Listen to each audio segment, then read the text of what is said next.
Welcome to the Food Professor Podcast, presented by Cattle, Season 6, Episode 16. I'm Michael LeBlanc. And I'm the Food Professor, Sylvain Charlebois. On this episode, recorded live in person at the Coffee Association of Canada's annual conference in lovely Markham, Ontario, our guest is Carman, Allison, Vice President, Nielsen IQ. And I don't know who would know who Nielsen IQ is, but I'm going to tell you anyway. Nielsen IQ is the world's leading consumer intelligence company, delivering the most complete understanding of consumer buying behavior and revealing the new pathways to growth. Big global company, and Sylvain Carman is an institution in this country, a blue flame thinker who speaks both with data and perspective. When he goes on stage, man, people listen. Yeah, like that old E.F. Hutton. Like remember those old E.F. Hutton things? Everybody. Oh yeah, I mean, I've seen him in action many times over the years. He's a good friend, good guy. I'm so happy he was able to join us on our bat in person on top of that. So that was great. And so, yeah, it's great. And I have a lot of time for Carman. He's got the right data. He's got strong data, but he knows how to tell a story. Yeah. Within half an hour, you're exhausted, yes, but because he really, like, he's a quick thinker, right? You can tell that he's just moving. And but the way he articulates the data, he interprets the data, really makes it sound so logical, and it makes sense for people in the audience, no matter what sector they're in. I mean, Carman can talk to anybody.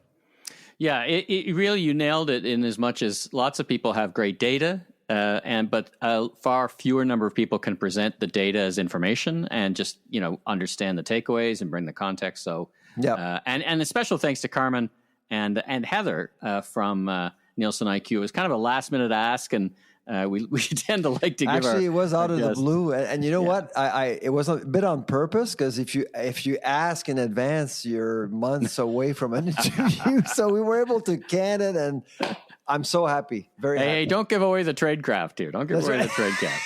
Yeah. All right. So last week, release of Canada's food price report. My mother reports seeing you on. Did it happen last week? Yeah, my mother reports seeing you many, many times on television. Has your head stopped spinning yet? What was the reaction of the report? How many interviews did you do? Any surprises? So, I don't know. I must say we had a great team this year. I must thank everyone behind the scenes, and that would include Olivia, Janet, Janelle, Jane, and Lindsay also at Dal, supporting the project. We have our forecasting team, Christina and Stacy. And, of course, our advisors, we have 25 of them, so I won't name them, but I do want to acknowledge Evan Fraser, who's the director of the Agro-Food Institute. He was a big part of this at Guelph. But also we have Stuart Smythe from the University of Saskatchewan, who also played a big role there. And Sadaf Molehi, who's a new research chair at Guelph. I met her in Brazil months ago, and I was so impressed by her and wanted her to be part of this project. And she actually did join and actually gave a few interviews on December 4th. And so it was incredibly helpful. And the market reach for this year's report was over 900 million people. Wow. 2,300 citations. My understanding, based on my conversation with Dal, is that it is probably one of the most sought after annual report. If you exclude StatsCan, which releases a report basically daily, and other places like the Conference Board of Canada and things like that, it is the report that attracts the most attention in Canada. So we're really pleased. However, of course, it did deliver some bad news this year. We talked about it last week. But I'm hoping that out of 38 pages, people will actually read through it, because there's way more than just a forecast. There's a lot of comments about things that could actually impact food prices. And we talk about climate change, the code of conduct. We talk about the GST holiday, some of the issues related to interprovincial trade barriers. I mean, there's so much stuff. The North, so much stuff in there. So I'm hoping that people will be able to read over the report and learn some more about what our advisors had to say. Well, the reach is far and pretty vast. As you know, I do a report for Retail Council of Canada where I talk to dozens and dozens of retail leaders, and many of them actually played back highlights from your report. And I said, hey, have you seen the whole report? Because there's a lot of great stuff to read. Yeah. And so I wound up sending it directly to some retailers, and not all of whom are in the food business, but they want to understand the pressures on consumer spending. Because it does kind of trickle down and is a direct I'll be impact honest on with you, their Michael. category. I have a list of now about 30 businesses who actually want a copy of the report under embargoed, even before it's released now. So, because every year I get new companies coming, could you send me, when it's ready, could you send it? Because they're planning, right? They're working on their strategy for the next year. They just want to know exactly what could happen during the following year, like over the next 12 months. So we have about 30 companies, well-known companies, I won't name them, but well-known companies who are just waiting for our report and are asking for an embargoed copy of our report even before it's released. So it's nice. To me, that's really why we're doing this. We just want to help businesses, want to help government. We also want to help Canadians in terms of, allowing them to understand what lies ahead. Well, speaking of what lies ahead, let's get into the news of the week. So it's an anniversary of sorts, the GST holidays first anniversary. You spoke to that at some length in the report. We've talked about it over and over again, how it wasn't really a great idea. People barely remembered we started the year with a food inflation rate of minus 0.6%. Yeah. Minus 0.6%. And that's due to the GST holiday, of course. And now we're ending the year at 3.4%. But the GST holiday really got people to think differently about, how we tax food in general in Canada, both retail and service. I mean, in retail, based on my estimates, we actually pay for almost more than $1 billion in taxes, and in food service, it's more than $5 billion. Restaurants Canada has advocated for a very long time now to end the GST, to not tax food at all, for both retail and service. And I've given it a lot of thought, to be honest. I've come to the conclusion that they're absolutely right. I actually do think that we need to get rid of this tax to help out the economy, first of all. I mean, what better bait do you have in the economy than to have restaurants and get people to go out, engaging with the economy, eating out, and then shop around and move around, and you want to do that. That's a stimulus, and we saw that with the GST holiday. Even though, the impact of the GST holiday was temporary, of course. So once you normalize the market, but still, it is money given to governments, not to industry, and so that's key. And in retail, of course, I actually do think that the ready-to-eat sector will only grow. And more people, the Nelson IQ data is telling us that more and more people are buying ready-to-eat products. You go into a grocery store, that ready-to-eat counter is expanding, and you pay taxes on all of them. And some of these products are healthy, wraps, salads, things like that. And so I do think that we're ready to really go ahead and smash the GST, and hopefully provincial taxes could actually end. But the biggest challenge is how wacky the Canadian Revenue Agency's rules are, like with shrinkflation. Yeah, it creates a lot of arbitrariness, right? You look at two things, and one's taxed and one's not. It's the same product. If it's shrinked, then you pay tax because it's a snack. When you go to the U.S., I'd say probably 37 states, their rules are pretty clear and easy to understand. Some states, it's kind of wacky, but generally speaking, we're not seeing the same thing as what we're seeing in Canada. So I do think that the confusion is pushing a lot of people, including myself, to think, well, you know what? I think it's time. This would not be the first time we've brought up, or you've brought up, or anyone's brought up this arbitrary nature of tax on food. We're one of the only jurisdictions that does it nationally. What's holding the government back? You know the revenues. Minister. Well, sure. They're going to have to go get it somewhere. The revenue, if we walk away from, what would you say, 5 + 1, $6 billion, we're going to have to go get that somewhere else. Really? I think Canadians are addicted to taxes, so they don't see taxes anymore. And frankly, taxes are a big deal. Fiscal policies can actually impact behavior, will impact decisions. Sure. And I mean, you saw our food price report. Prices are going to go up by up to 6% in food service next year. They need all the help they can get. And really, we got more than 1 million people working in that industry. They need the support. And frankly, it's not going to be easy for restaurants. And in retail, of course, I mean, I've never understood why you're paying taxes in retail. People think, oh, it's because you're buying junk food.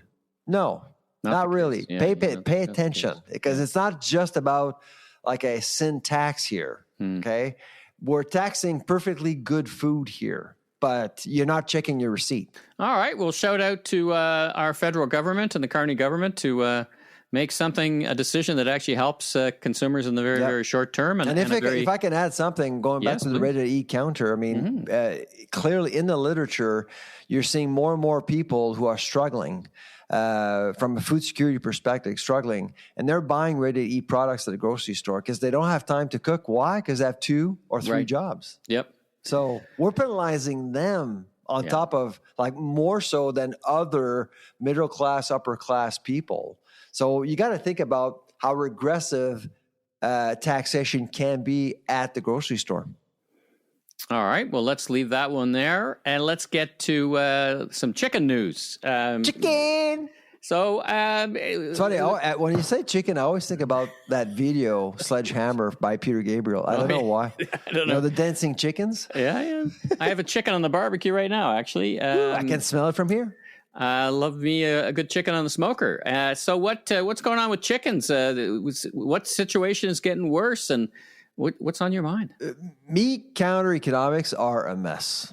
Complete mess. And we've been talking about beef prices, and of course people are pivoting and they're actually going after chicken and pork, but chicken, we're not producing enough chicken. And of course the chicken farmers of Canada do not want to look bad. And so they're having a hard time producing enough chicken. They've actually missed their cycles. According to some information I received over the last few days, they've actually missed 9 cycles. A cycle is 8 weeks, 9 cycles in a row for a variety of different reasons. Hold on a bit. Unpack that for me. What do you mean a cycle? Like a growing cycle? How long it takes to actually grow a chicken. And why would you miss a cycle? Is it avian flu issues, or why would you miss such a thing? Issues, including avian flu, problems with broilers. There's a variety of different issues.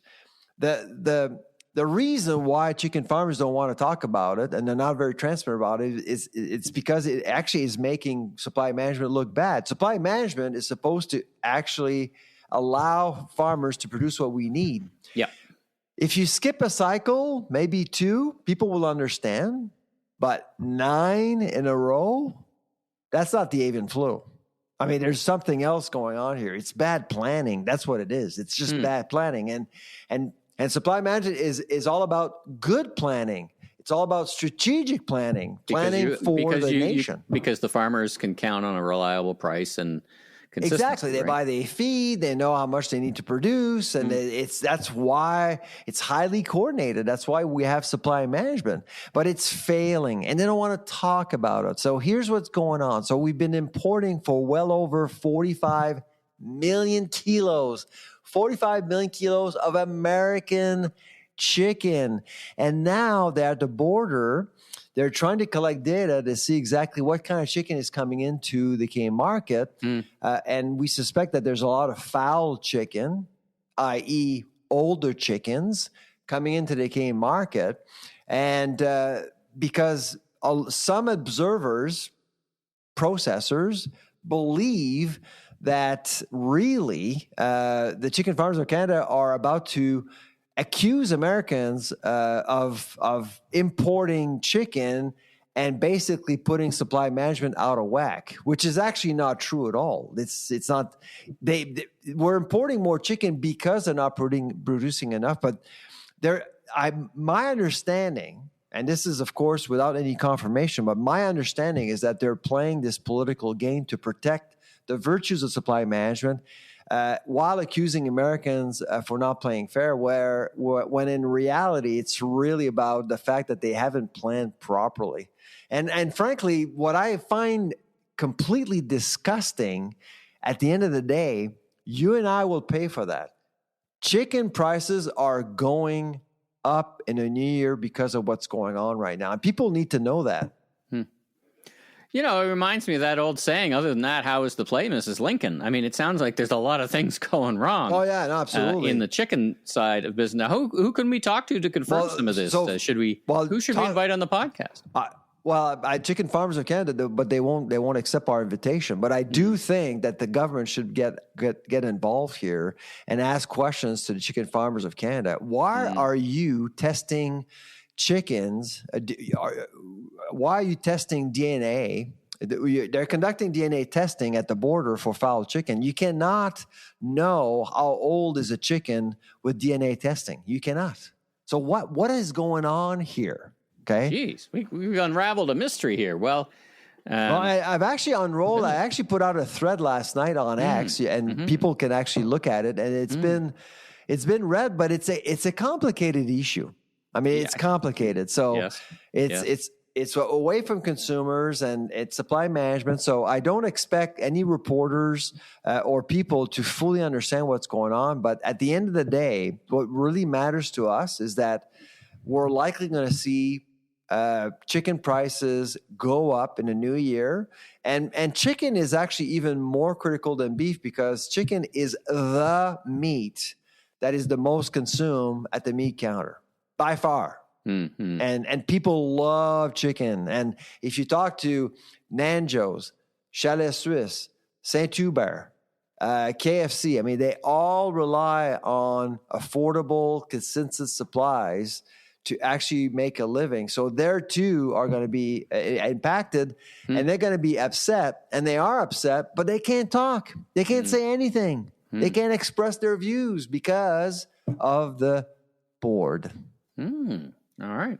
Well, that's clearly not our constraint, or not you constraint. You. All right. Let's move on from that. I'm sure we're going to come back to that. Yeah. Next episode, maybe even in 2026. Let's stay on the poultry side of the equation. Let's talk about this research about turkey, and is it overrated for Christmas? Now, you sent me this research. 53% of Canadians are wrong. They believe it's overrated. I'm kidding because I love turkey. So I know. 53% of Canadians think it's overrated, that I don't want to cook a turkey. Thought it was a funny stat, and I wanted to talk about it. I mean, do you think it's overrated? Well, we've talked about this before. I'm a big fan of turkey. It's one of those products that, can be dry if you don't cook it properly, and maybe... You need to know what you're doing. Yeah, a little bit, right? A little bit. But, I mean... I love a good turkey, so I'm baffled by a response such as. But maybe people say, hey, maybe it doesn't need to be turkey. Maybe it can be a nice ham, or maybe it can be something else. I guess that's what's coming from this. Who put this? Where'd this study come from anyway? What's the genesis of all this? Oh, it's Angus Reid. Basically, they came up with there were a couple of things, and I thought that one was really interesting. But I honestly, I just wanted to mention that because I do think that. At some point with Christmas, with the younger generations, and turkey is a complicated meat to cook. I mean, I thought you were going to say sponsored by the pork suppliers of Ontario or something, or the Vegans for Christmas Society or something. Yeah, exactly. That's true. But but turkey remains the most popular choice, of course, for Christmas. But I do see the day where people will actually go for something else, and we do eat turkey for Thanksgiving. I mean, I suspect that for Christmas, Easter, it's pretty. I mean, I honestly, when I go, I'll attend a lot of parties, family parties, and turkey is just a side dish, really. I mean, there's lots going on because these are big gatherings. So you'll have, charcuterie boards, you'll have different sandwiches, you'll have meatballs, all sorts of things. And turkey is going to be there with cranberries, but it's really kind of a side dish, really. It's not the plat de résistance. Interesting. Well, I'll give you quickly, and you and the listeners, my favorite latest turkey recipe. I take stuffing for the day after Christmas. I take all the stuffing, I mix it with a couple of eggs, and I put it in my waffle maker, and I make stuffing waffles and put leftover turkey on it, pile it on with gravy, pile it on with cranberries in a sandwich. Really? And of like a waffle sandwich? Like waffle sandwich, but you use the stuffing as the ingredient, stuffing waffles. There you go. Wow. That's my. Did you make a video with that? Like I do, actually. There is a video on Last Request Barbecue you should post it. I'd love to see it. It is delicious, savory, and so good for you. All right, we're going to get to our interview now with our friend Carman Allison from Nielsen IQ, and after that, we'll get back with a bit of things happening south of the border. Trump's passing some handouts, and he's also threatening fertilizer. And then we're going to give a shout out to an industry titan who's announced his retirement. We'll be back right after this, but first, of course, some messages from our great friends at Cattle. Need fast, reliable Canadian shopper insights? Meet Rapid Response, Cattle's most popular survey tool. In just 5 questions, you can reach any audience in Canada, French, English, or both, with results delivered in as little as 5 business days. Whether you've got a big retailer meeting coming up or need quick, credible data to guide decisions, Rapid Response gives you expert research and a powerful Excel-based dashboard, all for just $2,500, with subscription options that can save you even more. As a listener of the Food Professor podcast, your first Rapid Response is free. Just email at insights@cattle.ca and mention the Food Professor. That's insights@cattle.ca. All right, today we have a special guest, someone I've known for years. I don't know how many years, but many years. We're both on the speakers circuit. And you're aging me. I know. And we haven't seen each other in a while. So when I saw you today at the coffee conference, I was excited and I was very happy to see you. Carman, Allison, Vice President Business Development at NIQ Canada. Welcome, Carman. Well, thank you. Thank you, Sylvain. And I thought maybe you were just hyped up on all the coffee when you saw me versus actually seeing me in person. So it's good to see you as well. Well, yeah, I think people we all are drinking are a lot of coffee for sure. Yeah, absolutely. So anyways, as usual, you are a well sought after speaker at these events. People are always looking forward to see your data. And so we haven't seen your presentation yet. Well, I've seen it on paper, but why don't you tell us a little bit about what you're planning to do with the crowd today, first of all, before we get into the data? Yeah, absolutely. So obviously when we were planning this, there's a lot of uncertainty right now, both from an economic perspective, consumer. So my presentation is called Navigating Disruption, and you'll see the numbers. Like coffee inflation is going through the roof. It's actually having a direct impact on consumer spending right now on coffee. So we're spending more, but we're actually consuming a little bit less. And people are going, I don't get it, because I love coffee. And I'm one of those consumers that, to me, coffee is a necessity. But there's a lot of people right now that are struggling. So we also look at, we call it an economic divide at Nielsen IQ, where we look at a consumer's willingness and ability to spend. And we've classified about 29% of Canadians that are vulnerable right now. Where, they're living paycheck to paycheck. 29%. 29% of households. Wow. So they're living paycheck to paycheck. And when you say vulnerable, what does that mean? Well, that's what I'm going to say. So they're living paycheck to paycheck, they're recovering, or they've experienced job loss. And so what we see with those consumers, and generally speaking, everyone's trying to save money right now. So even if you have a high income, a good ability to spend, you're still looking to save. As Canadians, it's part of our DNA. We just love a good deal, right? And we love to buy on deal. But we also see it's not just about the lowest price. Consumers are saying, we're sticking with essentials. And so that's where we start looking at some of these categories. So is coffee as an essential? For some, yes, and maybe for others it's not. So we do see a contraction there a little bit on coffee. But we're also seeing other areas like juice, where we're seeing huge declines. And juice is a category that's highly substitutable. Yep. And we've also seen high levels of inflation. So if you look at some of the chilled juice segments, they've seen high declines. Orange juice, for example, but part of that could be related to what's happening south of the border, as well as consumers are voting with their wallets and on what they're going to purchase. But we're also seeing things like tomato juice that's showing big declines. So when you look across the board at all beverages, it's relatively static. So you see some categories that are up, like those energy and nutritional drinks. They just seem to be bucking the trend. A lot of that's being just fueled by younger consumers. Because right now it's very polarizing. We've got an aging population, but we also have a younger population that's very multicultural, that's also redefining some of those beverage trends. I was just going to ask about generations. I mean, do you see different trends with different generations when it comes to coffee, juices, energy drinks, and things like that? Oh, absolutely. We just put out a report not that long ago. We called it the X Factor. And The X Factor? The X Factor. Okay. I'm Generation X. And Thank you. Me too. I've never been number one at anything as Exactly. a consumer, right? We've Yes. always been sandwiched between the millennials and the boomers. And what we see in our data, and it's the same thing in Canada and the same thing in the U.S., and we did a global report, and we did a spin-off, obviously, for Canada and the U.S., is that Generation X has the largest spending power right now. If you look at actual volume per household, Yes. they spend the most. Because most of us, we're getting older. That's right. We're more We're developed in earning our more. careers. Yeah. But we also have the kids, the adult children that are still living at home, right? And so We're they're leaving the nest. squeezed. They're squeezed. And we So- have the parents as well. Yeah. For some of us, parents are still, we have to take care of them as well a little bit. And Yeah. So a lot of times when I'm working with marketers, whether it's retailers or manufacturers, everyone's focused on, what's next as far as Gen Z and millennials and this alpha. And we're looking at the data and going, okay, yeah, I get it. But let's look at where the money is. Let's look at where the value is today. And some of these cohorts that, Gen Z and millennials, et cetera, they don't become the number one consumer till 2040, they're further out. So we're not saying don't ignore them, but I think what a lot of people have ignored is the Gen X because they've just creeped up, become this number one consumer powerhouse. And if once you again, know Pat Benatar and Prince, you make money today. well, exactly. so when you look at those categories, they're heavy Pat consumers of food.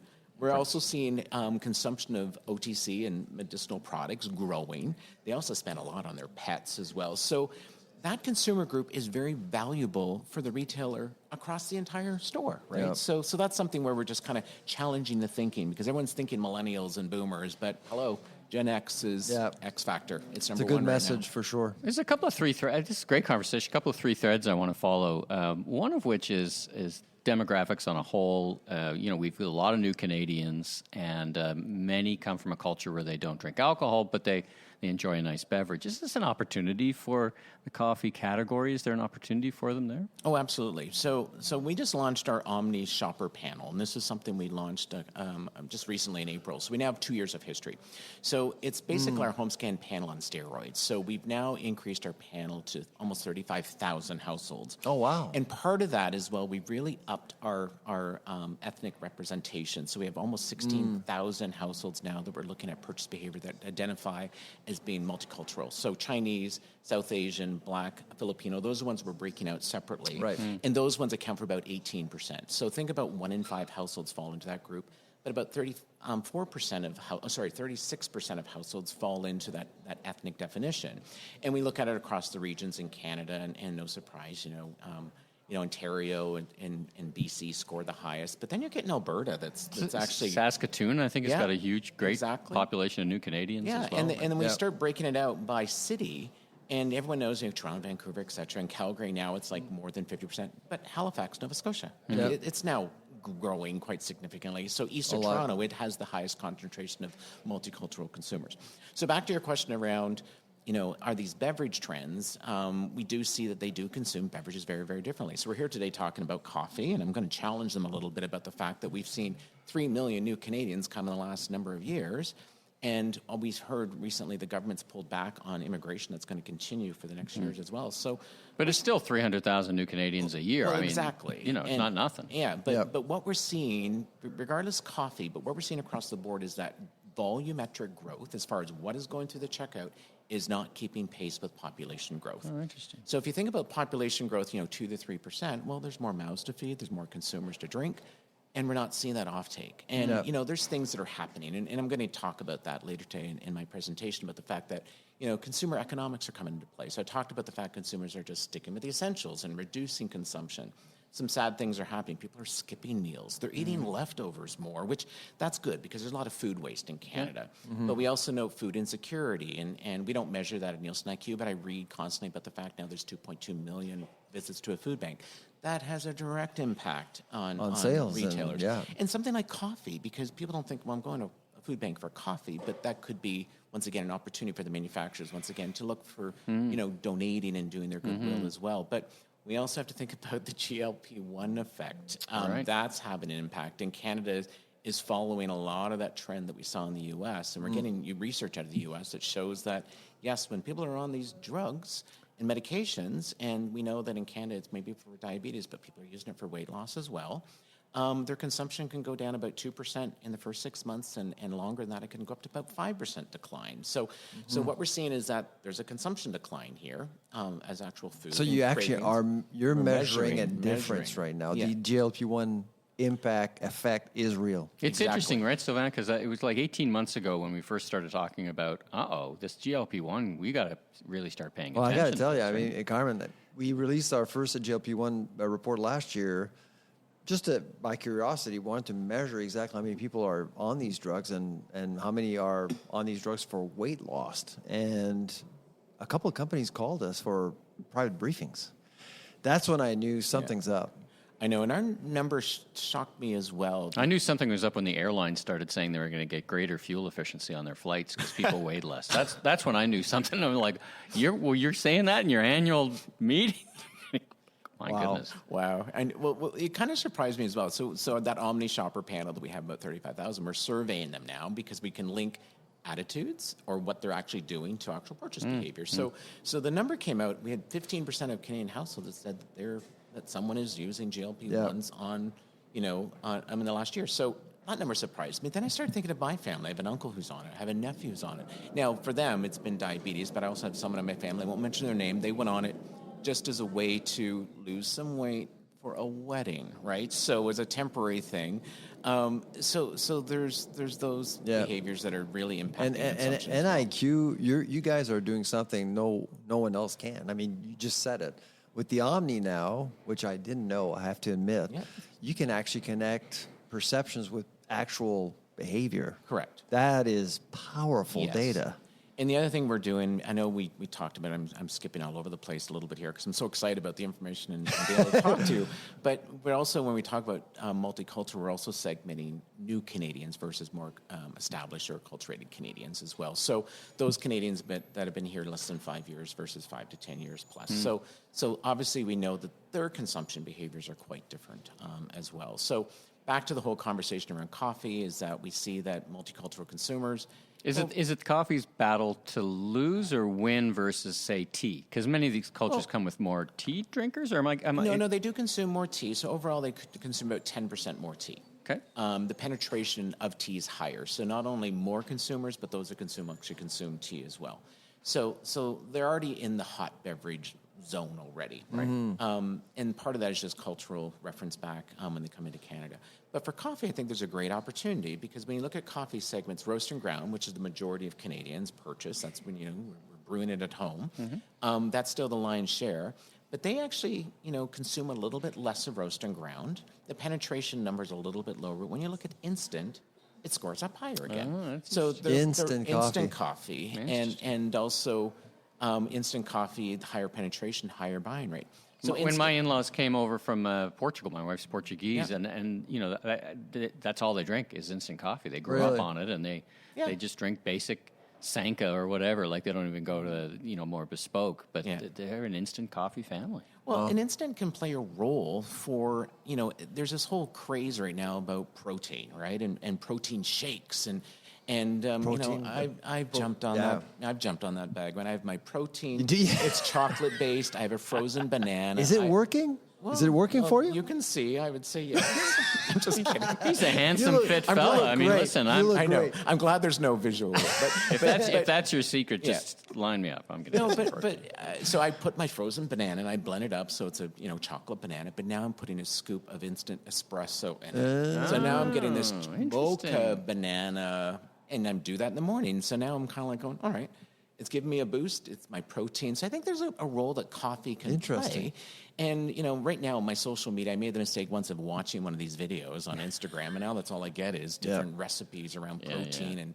And I think coffee can play a role in all these different desserts. Because now people are using cottage cheese, adding it with cocoa, and blending it to get a pudding. I know. Yeah, you can now put a spoon of coffee in that, right? There's cottage cheese shortage at different places in North America right now. Yeah, cottage cheese sales are up like 20%, not on dollars, on volume. It's crazy. It's unbelievable. TikTok.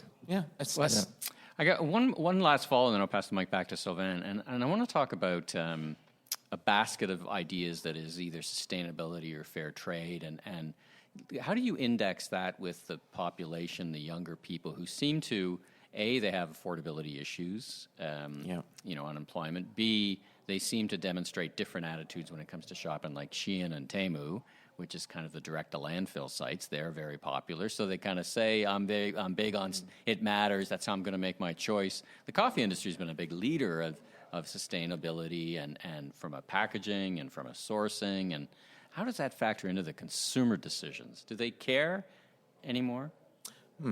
That's a very interesting question. I had a friend in Newfoundland who said, the arse is out of that issue. So there's two ways you can look at that. You can survey consumers and ask their opinion. Typically what you see is that you get more the politically correct answer. People says, yes, I care about the environment, and I want to support the environment. And I'd love to meet the farmer that's picking those beans. Yeah. But then when you put your money where your mouth is, that's where we see a little bit of a disconnect. Which you have the data to tell us that story. Yeah. So we have a new capability as well. So I'm plugging all these new capabilities today. So we have a new capability. We call it MPI, which is Nielsen IQ Product Insight. And what we do is that we're now reading product labels. So we're looking at stated claims. Does it say it's organic? Does it say it's high in protein? Fair trade. Fair trade. Anything that's certified. Right. And so we're looking for those, and we're coding all of the items right now on our database. So hundreds and hundreds of thousands of items we've coded. And we're also flipping it over and looking at nutritional label. I know Health Canada is putting some of those things right front and center right now. So we're looking high in sugar. And we're looking at the ingredients to see what ingredients are there, and we're starting to code that information as well. So what we're seeing right now, when we look at some of the sustainability and the green and some of these certifications around that, is that those sales of those attributes are not trending as high as the total market. So they're losing traction right now. And what the reason for that is that I tend to look at it as the challenge between value and values. So what we value sometimes doesn't correlate with our spending power or how we want to stretch our wallet. To honor them, exactly. our aspirations as a consumer. Yeah. So, and then we have we also are able to look at it. And I don't have the chart here, but I was prepping my presentation, and what we're seeing with a lot of these sustainable products is that there's still opportunity for them, because where they've lost their momentum is around distribution loss. So we think about this whole restructuring that's happened at shelf in the last little while, right? With this whole Buy Canadian movement and retailers really looking at the assortment to kind of bring in some of those new, smaller brands.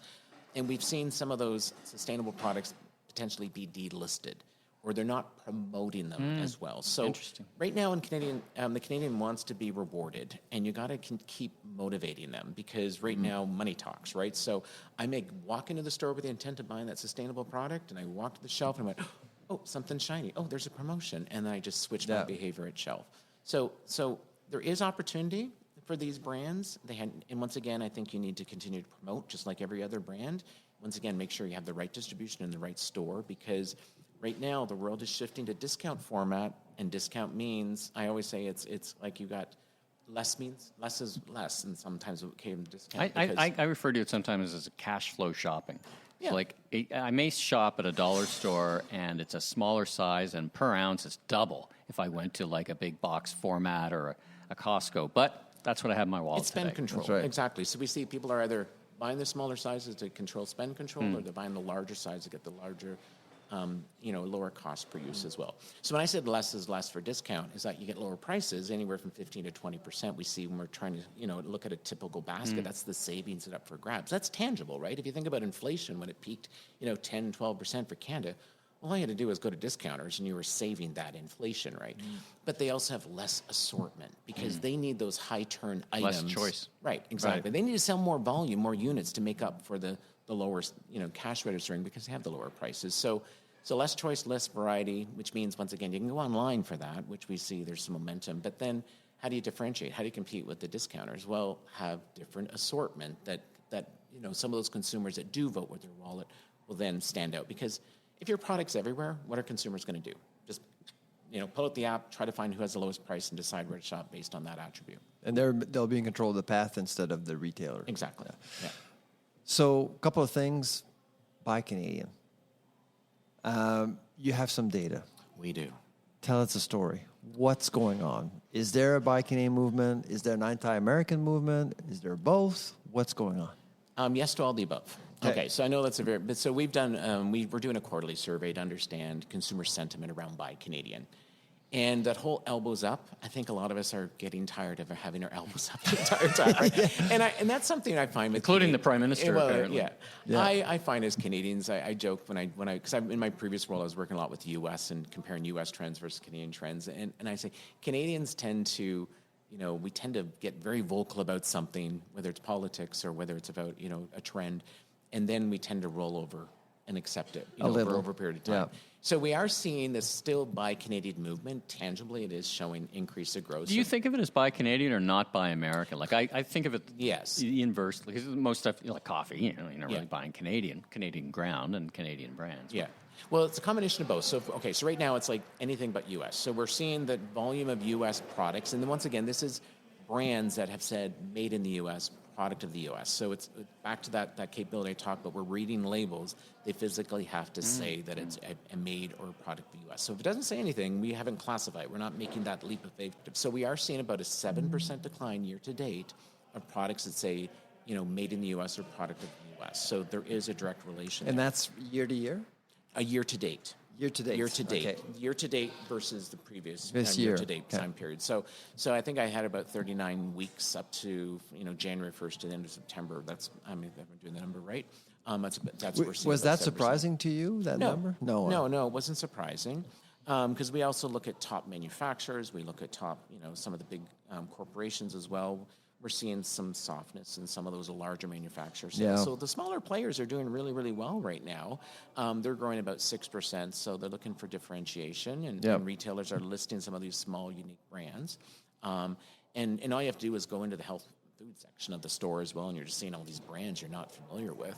So that's been a big driver. It's a bit of a renewal. Yeah. There are opportunities for smaller brands. Right. So if it has on it, product of Canada, made in Canada, once again, are regulated statistics around that. They're up about, 4 to 5%, so they're growing.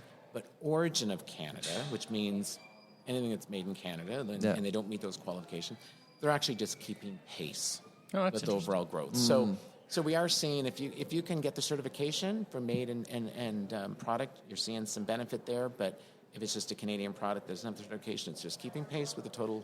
But once again, we're seeing U.S. brands struggling a little bit. One last question about location. Where people are, people are consuming food outside the home versus at home.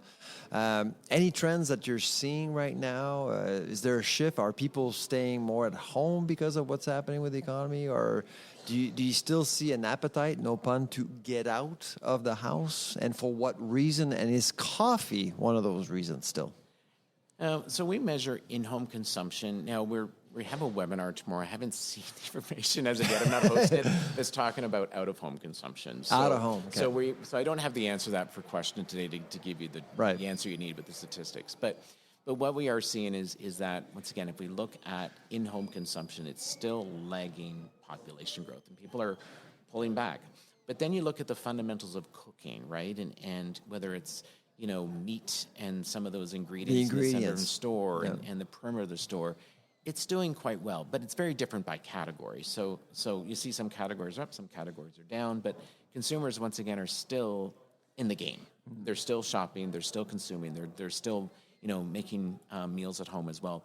But then on the flip side, we're also seeing home meal replacements. So all those quick, ready-eat meals that retailers have invested a lot in the last while. The units on those are up about 2%. They're actually doing better than about 2. It doesn't sound like a big number, but if you take 2%, but when you measure in tonnage, 2% it adds up. Right? Yeah. But food is static, so overall food is 0. But then these home meal replacements are up 2. So now they're competing with that food service occasion, that meal occasion, and I'm guilty of it. I mean, my Loblaws in my neighborhood, when I go there at lunch, I'm like going, this looks like a food court, like all the construction. The grocerant. But it's all the construction workers because my neighborhood is in an area where there's condos going up. And they're looking for a quick fix. They're looking, and it's just I'm like, and they don't want to. And interestingly, they're not so interested in the QSR, or they're not. They want something. Just want to grab and go. grab and go, but something nutritious and something different, and something and put it's together. good bang for their buck. Because sometimes with food service, you ever go through a drive-thru and get a value meal. I was at a place on this weekend. I went to, it was something that was recommended as Vladdy's favorite poutineery in Toronto. So I jumped on the Jay's Bagway and I went to it. And guess how much the poutine was? $18 with tax and all that. It was $21. I'm like, $21. How big was poutine? it? Was it decent? It was normal size. It wasn't anything to get too excited about it. And I went, wow, I guess when you make the kind of money Vladdy's making. Do you think it was? He doesn't think price is no object. Do you think but it was to me, worthy of being called poutine? That's the question. well, for your standards, From the man who wrote the book on poutine. I know. Exactly. It was a fusion. It was an Indian chicken flavored one. I forget the term. So I understand. Yeah. So it was a medley, but it was interesting. So I went there intentionally because I heard about it, and then sticker shock. Wow. So I thought, you know what, I could have made for $21. Yeah. No. Exactly. I think there's a lot of consumers doing that. They're just kind of doing the math now, where before we were terrible at math. I think people are really breaking it down. This is the one thing, because you and I, we've been in the business for a while, and it has changed. People are smarter. They're more informed when they walk out of the home. All this talk about economics, right? I mean, we're awash in it every day, from trade issues. Who was talking about trade issues? But 10 years ago, you were asking people on the street, what's the price of a 2-liter carton of milk? Most people didn't know.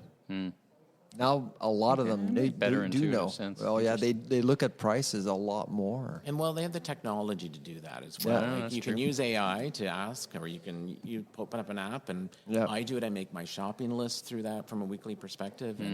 And come Thursday, guess what? All the flyers come out, and I go onto my phone and start reading them and add to list, and that dictates my shopping and my meal occasions for the week. So once again, I don't think I'm that different. I've educated my family, because I still see my mom, who's older, writing down on the back of an envelope her grocery list, and then I'm like, just use your phone. I have you don't have to write anything. I have one last trick question for you, and it's a fun one.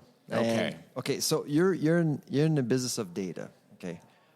Have you ever been influenced by the data as a consumer, ever in your career? Saying, oh my God, people are doing this. I got to do that. Yes. Oh! Yes. I'm one of these people that when I see a trend, hear a trend, or read about something, I'm all You're in. a trend. I gotta go try That's it. professional curiosity, I would say. I mean, I'm the same. I know you are the same. It's like, what's all this about? Yeah. What's the buzz here? Well, you know what's on my agenda this weekend? I'm going to go to the Tim Hortons pop-up at the Eaton Center. Oh, yeah. I heard It about will? it. Oh. They have I a new heard about retail it. store, that's it. They got a retail store. I think that's a really interesting collaboration, where it's like, it's a Canadian icon brand. They're here today, and we're going to be talking about coffee. Yep. And like, there's a lot of merch and a lot of swag. And I have family members that will probably love if I was to get them something that live in rural Ontario, and there's only the one store. So yes, I'm one of those people like to try things out. And, Interesting. And if I go to these conferences and I go to like CL or some of the CHFA events, and I see all these new products, I'm in the store looking. I've yet to have my first pumpkin spice. Sorry, go guys. I was in New York last week. I went to the roastery, and I had this whiskey barrel oaked cold pumpkin spice, which was phenomenal. Yeah. But $18 and probably a few calories on the side. But it was it was delicious. Anyway, listen. Well, I got one comment on this pumpkin thing. Okay. So yes, I've tried pumpkin spice lattes and other pumpkin varieties. Love them. I saw one innovation on pumpkin that I don't think I'll try. That actually, when I first saw it, I thought, is this real? It was pumpkin scented dryer sheets. What? So now you can drink pumpkin and smell like a pumpkin. You could dream. I mean, you can dream pumpkin. That is not progress. You get up in the morning, you feel like a pumpkin latte. I will challenge you on this, though. So maybe I'm not the demographic, but when I clicked on the site, looked at it, it said it was limited time and it was sold out. So there is opportunity, and that's one of the things that I've also encouraged our customers as well. There's hope for everyone. Trying to compete in this world where something new is new to somebody that may change behaviors and attitudes. There's a novelty factor and a remarkability. You want to remark, hey, did you hear pumpkin sheets? And I think there's well, we will ever see the next pumpkin spice, you think? In the coffee space at all? Is there something looming that you see right now on your dashboard? Not on my dashboard, but one thing as a consumer, I'm going like maple is something I'm potentially, it's that whole Canadiana thing. And maple I know people in Quebec do this. They add maple to tea All the and things time. like that, and maple syrup and stuff. That's something I love is maple flavoring in coffee as well. So that I think is a huge, huge opportunity that kind of connects. It's perfect because Thanksgiving is Make pumpkin. Canada diabetic again. And then that will just increase the GLP-1. Yeah, exactly. It's a full circle, which then has a negative impact on consumption. Virtual or virtuous or vicious cycle. I can't really make heads or tails of the two. Carman, thank you so much for joining us. Long overdue. I think we should have done this a long time ago. But thank you so much for joining us on the Food Professor podcast. Yeah, thank you. My pleasure. It was fun. Thank you. All right, we are back. So let's spend some time south of the border. So Trump had a busy agricultural week, so to speak. He passed, and there's talk of this, we talked before, passed a $15 billion handout to farmers impacted by his own tariff policies. Now, my question to you, is that enough? And does that constitute any kind of breach under free trade subsidies? Or is it, I saw mixed results from the farmers who are like, I don't really want a subsidy. I want to be able to compete. How do you think? Oh, yeah, no. Farmers hate handouts. I mean, even dairy farmers in Canada, I mean, we gave them $3 billion. They don't like handouts. Because I mean, they just want an open market, a free, unfettered market. Exactly. So yeah. I mean, because in Canada with dairy, I mean, it's all boards negotiating and giving politicians a false narrative. But in the U.S., it's the same thing. They want to compete, and so of course it was self-inflicted. By the tariff policy implemented by Donald Trump. And frankly, when I was at Purdue University a few weeks ago, I didn't see his base supporting him like at all. They were very upset with him. So I'm not surprised that he's doing something about it, but he's actually gathered so much money from tariffs that he can spend it. He's got the money for Unless he has to give it all back. We'll learn that from the Supreme Court. Yeah, exactly. Later in this the new year. Yeah. Well, and related to that, did you notice that Costco has filed a lawsuit against the government? That's right.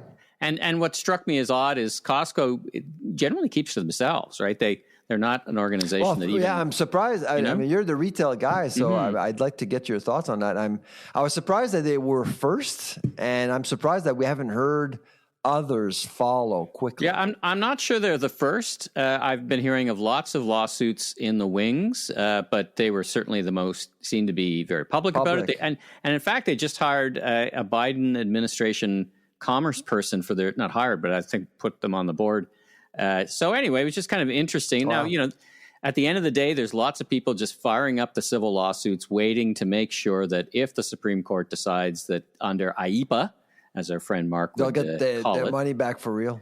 They get their money back. I mean, the government's very good at taking money. There's a mechanism there to give it all back. But that we're going to keep a very, very close eye on because that could be super interesting. I don't think we'll learn much about that until spring. I mean, the Supreme Court's heard the case, but it's going to take a while before they render a decision, even on a fast track, that it might be early in the new year. We'll keep an eye on that. President Trump has asked Walmart, Costco, and other companies, eat up the tariff. Eat up the tariff. Yeah. Well, I mean, they've eaten up the tariff because prices have actually remained competitive. The food inflation rate, for example, in the U.S. is still lower than ours. With all the tariff bonanza. I mean, someone is eating up the tariff, and that's probably Costco. Now they would. I don't know this number. What percentage? We, of course, here in Canada, being a northern climate, we import a lot of like fresh fruits and vegetables, and what I'd imagine the U.S. does as well, but probably a significant amount of it stays within their own border. Yeah, they like a higher percentage of food in general is sourced within America. Do you know what that number? Yeah. It's about depending of the state. It ranges from 30 to 50%, 60%. Yeah. Okay. Yeah. Let's move on to a similar Trump issue. There was some threats around tariffing Canadian fertilizer. Now, this seems to be kind of, as my father used to say, cut your nose off to spite your face kind of thing, because something like 80% of all fertilizer in the U.S. comes from Canada. And I don't think they've even got they don't even have the capability to make up for that loss. I guess the idea from the Trump administration is, well, if we're going to tax the bejesus out of it, then that should foster the industry in America. Does that make sense? Do they even have that much potash to go get? I mean, is there any sense to this, Sylvain? Well, no, it doesn't make sense, but it's not. It's not part of Trump's logic. I mean, it's all about, well, farmers are going to have to buy fertilizer anyway. Yes.